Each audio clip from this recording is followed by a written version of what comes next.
Friends, welcome to another in our ongoing series of prayer videos. As together we consider prayer, raise up to God our concerns and celebrations, and hold our parish prayer list and others in prayer. Pastor Reed Bear here with our Valentine's Day edition. Friends, as always, if you have specific prayer concerns or celebrations that you would like raised up, just email me or call the church office. We'll be glad to add them in. Now, by way of celebrations this week, we've got some birthdays coming up. Both Steve Gregory and Lauren Abraham have birthdays on the 19th. Happy birthday to you both.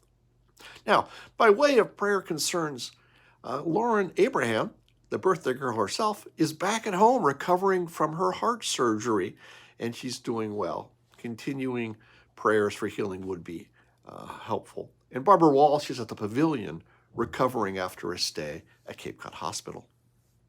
I'm sure we will all want to keep in prayer those affected by that dreadful earthquake in Turkey and Syria, which left over 30,000 people dead and a lot of devastation.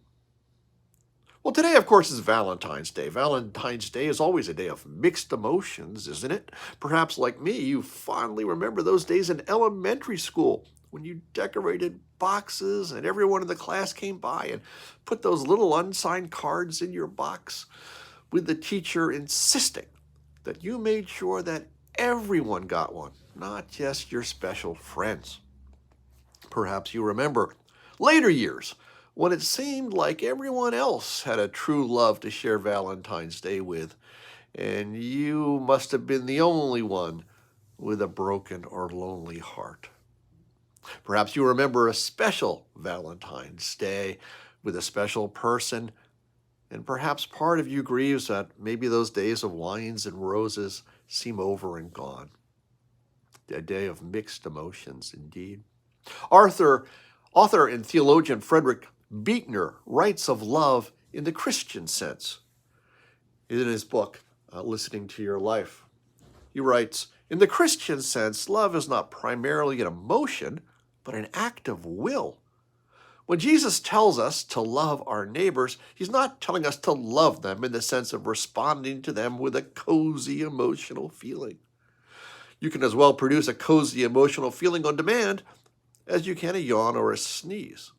On the contrary, he's telling us to love our neighbors in the sense of being willing to work for their well-being, even if it means sacrificing our own well-being to that end, even if it means sometimes just leaving them alone. Thus, in Jesus' terms, we can love our neighbors without necessarily liking them.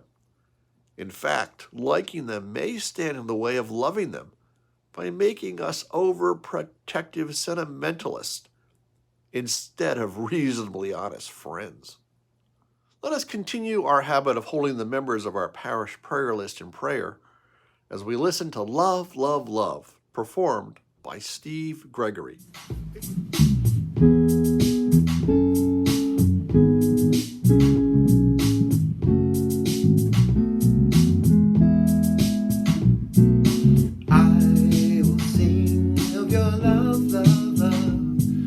Steadfast love for as long as I live, and I will sing of your love, love, love for as long as I live. I will sing of a love so wide that it welcomes the neighbor and will not divide, and I will sing of your love, love, love for as long as I live. I will sing, let the children come, do not hinder them, for you love everyone, and I will sing of your love, love, love for as long as I live. I will sing of the trees so tall, of the ocean so deep, and your love for them all, and I will sing of your love, love, love for as long as I live. Your love is stronger than the mountains, soaks through me like a falling rain, knowing that I'm answering your call.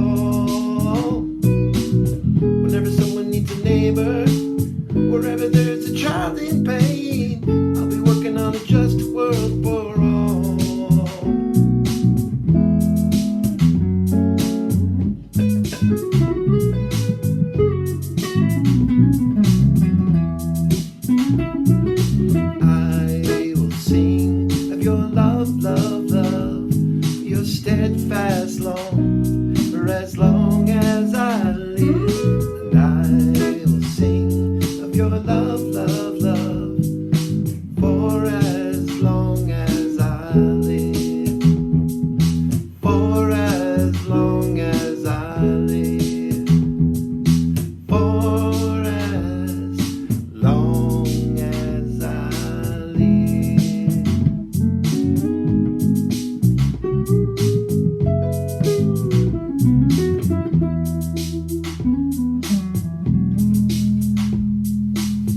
Where'd you go?